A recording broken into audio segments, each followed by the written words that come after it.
През 2019 година един български и един италиански град ще се превърнат в европейска столица на културата. Най-важното, което трябва да ни представи пред света Европа, е да се открие това типично българско нещо в нашия град, което ни идентифицира като уникална култура в Европа, което представя нацията ни и привлича интереса на останалия свят. Има ли нещо такова? Отговорът, според мен, е печално тъжен. Разпадът на обществото ни и подмяната на ценностите в последните 20 години нанесоха на столицата ни огромни щети. Днес тя е задъхващ се, претоварен, шумен, зле планиран, разхвърлен и нехармоничен, недружелюбен, дори бих казала враждебно настроен на жителите си град. Дори аз силно се съмнявам, подозирам, че друг град български като нищо може да спечели това нещо.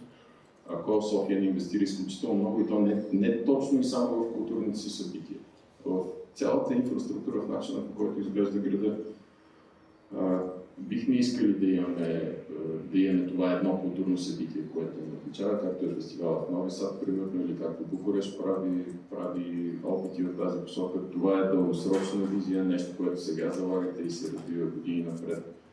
Бихме искали София да има своите малки културни центрове, да имате известна децентрализация. Много бих искал София да има своите паркове с деца. Всеки от нас има деца, предполагам, или повечето поне, и всеки знае колко е важно това за един град. Бихме искали да има София своите малки концертни, много функционални зали, места, където да се случват културните събития.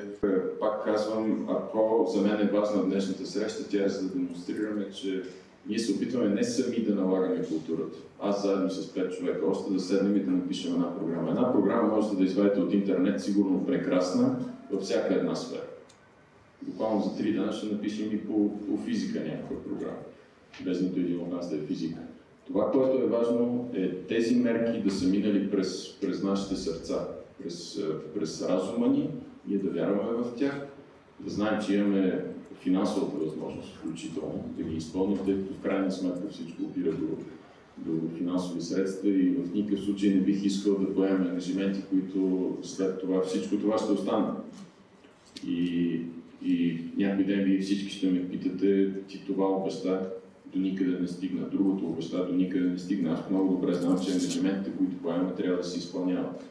Те може да са малко, може да са 1, 2, 3, 5, 10, но каквото си обещава, го изпълняваш. И това е целта, която сме си поставили.